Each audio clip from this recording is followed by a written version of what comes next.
ఏ ఊరికి పోతే ఆ ఊళ్ళో దేవుని మీద ఒట్టేసింది. మన వరంగల్కి వచ్చేళ్ళు ములుగు మేడారం సమ్మక్క సారమ్మ మీద ఒట్టేసిందా లేదా? రాజులు దేవుడి మీద ఒట్టేసి అబద్ధాలు ఆడితే ఏం జరుగుతుంది? ఏం జరిగింది? ములుగుల తాడువాయి దగ్గర లక్ష చెట్లు నేల కొరిగినాయి. వాస్తవమా కదా? ఆలోచించండి. రాజు తప్పు చేస్తే, రాజు దేవుని మీద ఒట్టేస్తే ఆ రాజ్యానికి మంచిది కాదు. కేవలం అదే కాదు, కొంటతనం కూడా స్టార్ట్ అవుతుంది. రేవంత్ రెడ్డి ఏం మాట్లాడతాడు ఇవాళ ముఖ్యమంత్రి స్థాయిలో? పేగులు మెడకేసుకుంటా, లావుల తొండలు వదులుతా, పండబెట్టి తొక్కుతా, కళ్ళు గోటీలాడతా. గిరి ముఖ్యమంత్రి. ఎందుకంటే దేవుని మీద ఒట్టేసిండు, అబద్ధాలు ఆడింది కాబట్టి కొంటతనం నాకింది. అవునా కాదా? కాబట్టి కాంగ్రెస్ పార్టీ నాయకులు ఇప్పటికైనా ఆలోచించుకోవాలి. ఈరోజు రైతుల పక్షాన బీఆర్ఎస్ పార్టీ ప్రశ్నిస్తుంటే ఈరోజు వ్యక్తిగతమైనటువంటి దాడులు చేస్తున్నారు, దూషణలు దిగుతున్నారు.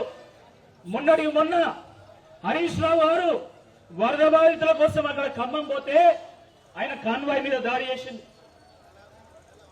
నిన్నటికి నిన్న కేటీఆర్ గారు హైడ్రా బాధితులను కలవడానికి ఇల్లు కోల్పోతున్నటువంటి వేలాది మంది పేదలను, మధ్యతరగతి ప్రజలను కలవడానికి పోతే ఆయన కారెక్కి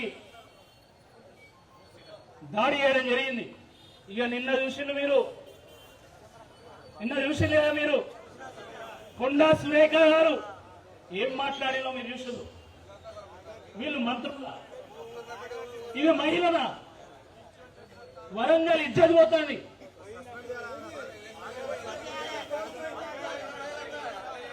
ఇక్కడ ఉన్నటువంటి రైతులంతా చెప్తారు వాళ్ళ పార్టీతో సంబంధం లేదు, ఖచ్చితంగా కొండా సురేఖ గారు రాజీనామా చేయాల్సిందే అని చెప్పి ప్రజలు చెప్తున్నారు.